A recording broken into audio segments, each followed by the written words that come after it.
So, origins of Greek theater began with worship of Dionysus, the god of fertility. Ritual dances and songs evolved into structured drama.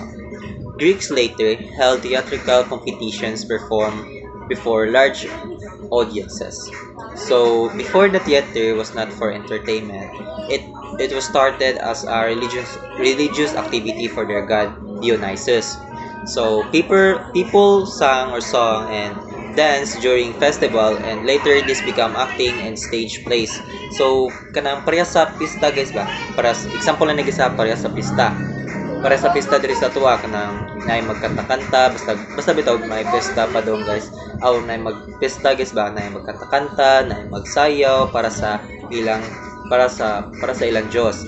So sa kadugayan nga na kuan sa kadugayan nahimo na siyang theater play, nahimo siyang stage play o drama sa origin of Greek theater. So second is Middle Age. Art was dominated by the church and focused on religious themes. Important styles included Romanesque and Gothic architecture. So sa diri pud sa Middle Age is in this time the, the church controlled art. Most artwork were about God, Jesus and Bible stories. So sa kuan bagay sa example na sa mga painting o sa or kanang mga painting o stained glass sa simbahan guys ba nga nagpakita sa mga stories sa Bible guys. So mo na siya example. So ang simple idea ni guys is art was all about religion. So next is Renaissance. Renaissance.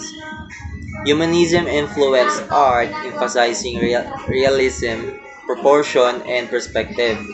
Artists highlight the beauty of the human form Seen in David. So artists wanted art to look real and focus on the human body and nature. So example guys, ang kanang statwa ang statue ni David, nga mura siya kanang tinuod bitaw guys, mura siya tinuod nga tawo tungod sa sakto jud ang iyang porma og detailed pud kayo yung lawas.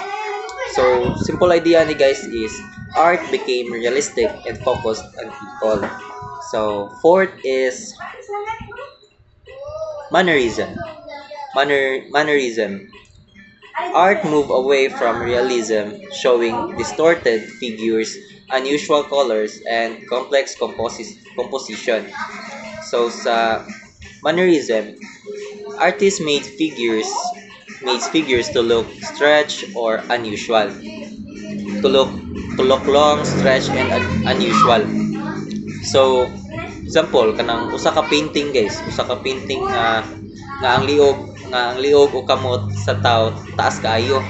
Kanang dili siya natural tan-awon ba. So mo na siya. So simple idea is kanang art became exaggerated and unnatural. Kanang di jud siya normal guys ba. Di jud siya natural kay tungod sa taas. So next is Baroque and Rococo. Baroque and Rococo. Art became dramatic and emotional using movement, decoration, and strong lighting to inspire feelings and religious devotions.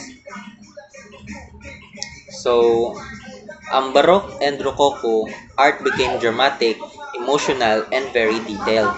So, example, kanang painting nga naay kusog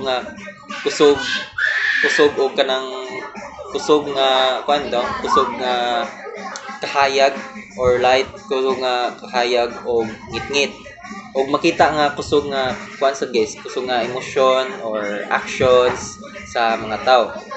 So in simple idea, art became dramatic and decorative dramatic rasid kay ba, dramatic and decorative. Art became dramatic ng emotion dramatic. So next is